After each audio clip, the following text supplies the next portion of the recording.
This is Terry McDade, aka the Pirate Hunter, and this is an inbox kit review of Verlindens Productions kit number 2575 workshop stoves in 1/35 scale. Let's see if you can see this better. It just doesn't want to show up today.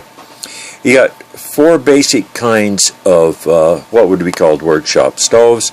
The end picture on it is the same as on the front, just smaller. Now, these workshop stoves would have been used for things like regular basic workshops, carpenter shops.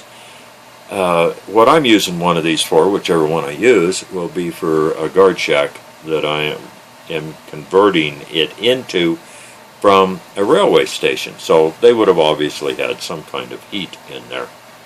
Now, these are called a workshop stove, but I think you could also use them in possibly a house build, because a lot of these peasants that built these houses did not have a lot of money or things like that, had to barter, trade, build, acquire whatever they could, and a lot of them probably had just fireplaces in them, which for heat and light, things like that.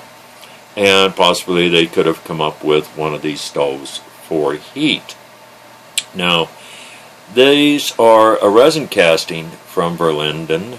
They are they got a lot of detail on them, and we'll look at them a little bit here and see if you can see them. But there is one bad part on this I can tell you about. The top on these has the thing for the handle to go in. It's got the ring. The detail is really, see if you can see it on this. The detail is really good on it. Front, back, top. You can see all the holes. Probably not in my tab 2, but you can see all the holes on it. You can see where the stovepipe goes on the back. Now, the only reason I have an X-Acto knife here is right here, down in here, that is all solid resin. And if you look at the picture of all these are all freestanding on legs. So what you're going to have to do is, not only when you cut the base off of these, you're going to have to take and cut this out with a saw, or carve it out, or with a Dremel, something like that, to give it freestanding on the legs, or try to hide it. A little bit of flash on these. This one, a lot of good detail on it. It has you can see all the, like the stove bolts or the rivets holding it together down on the handles, the plates on it, the handles.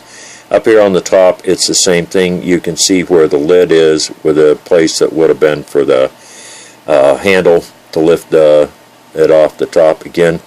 Same thing. It is really full of a lot of heavy, thick resin. I thought, well, maybe it's just flash, and no, it's not. It's in there pretty good. The detail, I said, on all of these is really good. It's sharp, it's crisp. You could do a lot of kind of weathering on them, because most of these would have been probably cast iron. Some would have been possibly sheet steel, not a thin sheet steel like some of the stoves. We call them sheep herder stoves. They were a thinner steel. These would have been a heavier steel or a cast iron on it. This one really has a lot of detail on it. You can see the emblem for what would have probably been the manufacturer on the front right here. These have the knobs on them to swing them open or to pull them out. Again, this one's not as bad on the resin underneath it, but you still got 3 legs. This shows this, I don't know if this sets on 3 legs. It looks like it does, or you possibly set it flat. I don't know. The top, same kind of detail on the top for the handle to open it up. Good looking. There's no flash lines on it or anything. Again, all the detail on it is sharp and clear. This one, this rectangular one, it also has a lot of detail. This one has the detail on where you would slide the grate back and forth on it for the airflow. Down in where the bottom, you'd slide that out to get the ashes out. This to put in wood or coal. It's got the big sides on it. That's what would give you all your heat. And this one again has the thing on the top with the opening for the handle. And this is your coal scoop right here. And I don't know if you can see it, probably not on my tab too. But right down in here, you've got little chunks of coal that you could paint, you know, black for the coal, different kinds of coal handle on it. They're all really in really good detail. You could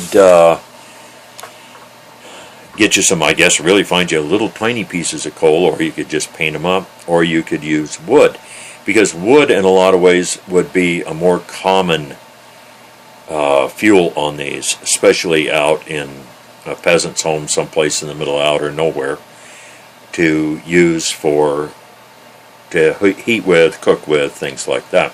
So these are, like I said, they're really got a lot of detail on them. You got to be careful. You'll definitely have to be careful cutting the resin out of the bottom of the bases, but they're really a good looking accessory for a house, or like I'm doing at a guard station that's been converted from a railroad station. Any of those would look pretty good on it. So also it would look possibly good in any of the dioramas you wanted to use it for. So like I said, this is a real short one, which is quite interesting for me. Kit review. Again, this is Terry McDade, aka the Pirate Hunter, and sadly this will not be on VidMe, because VidMe is now gone, and after reading why, I understand why, trying to sustain something like that. So unfortunately we are all back to that wonderful thing called YouTube. So to quote the great Jerry Springer, take care of yourself and each other. Till the next time.